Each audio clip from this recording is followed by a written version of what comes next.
Gastroesophageal reflux disease is one of the most common disorders of the digestive tract. The two most typical symptoms are heartburn and regurgitation of stomach contents up into the back of the throat. But it's not just burning pain and a sour taste in your mouth. It causes millions of doctor visits every year, millions of hospitalizations, and the most feared complication is cancer. You start out with a normal esophagus, and if the acid keeps creeping up, it gets all inflamed, and you can get esophagitis, which can turn into Barrett's esophagus, which can turn into cancer, adenocarcinoma. To prevent all that, we just need to prevent the acid reflux in the first place. In the last 3 decades, the incidence of this cancer in the U.S. has increased 6-fold, an increase greater than that of melanoma, breast, or prostate cancer, and that's because acid reflux is on the rise. In the United States, we're up to like 1 in 4 people suffering at least weekly heartburn and/or acid regurgitation, compared to down around 5% in Asia, suggesting dietary factors may play a role.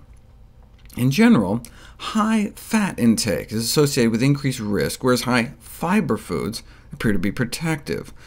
The reasons fat intake may be associated with GERD symptoms and erosive esophagitis is because studies on volunteers have shown that when we eat fatty foods, the sphincter at the top of the stomach that's supposed to keep the food down and the acid down is relaxed in the presence of fat, and so more acid can creep up into the esophagus.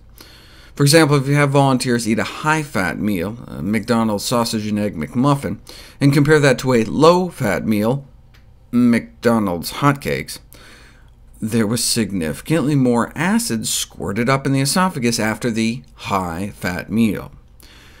Then in terms of later stages, over the last 20 years, 45 studies have been published in the association between Barrett's esophagus, esophageal cancer, and diet. In general, they found that meat and high-fat meals appears to increase cancer risk, though different meats were associated with cancers in different places.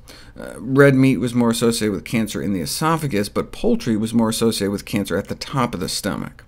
Whereas meat alternatives, quote-unquote, such as beans and nuts, were associated with a significantly decreased risk of cancer, consistent with previous data suggesting a protective effect of plant protein sources, as well as fruits, vegetables, and antioxidants in produce form, though not pill form.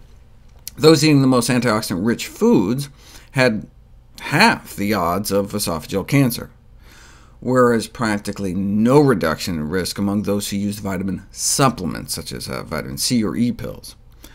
The most protective produce may be red-orange vegetables, dark green leafies, berry juice, apples, and citrus. But it may not just be the plants. Eating a healthy food crowds out less healthy foods, so it may be a combination of both. Based on a study of 3,000 people, the consumption of non-vegetarian foods was an independent predictor of GERD, which in this study in India presumably included eggs, which are considered non-vegetarian. Egg yolks appear to increase this hormone called cholecystokinin, induces this increase, which may overly relax the sphincter that separates the esophagus from the stomach. The same hormone is increased by meat, which may help explain why vegetarianism appeared to be a protective factor for reflux esophagitis. Researchers found that those eating meat had twice the odds of reflux-induced esophageal inflammation. Therefore, vegetarian diets may offer protection, though it's uncertain, again, whether it's attributable to the absence of meat in the diet or the increased consumption of healthy foods. Vegetarian diets are characterized by greater consumption of fruits and vegetables, containing innumerable phytochemicals, dietary fiber, and antioxidants than omnivores, in addition to just restricting their consumption of the animal sources of food, which tend to be fattier and then can relax that sphincter and aggravate reflux.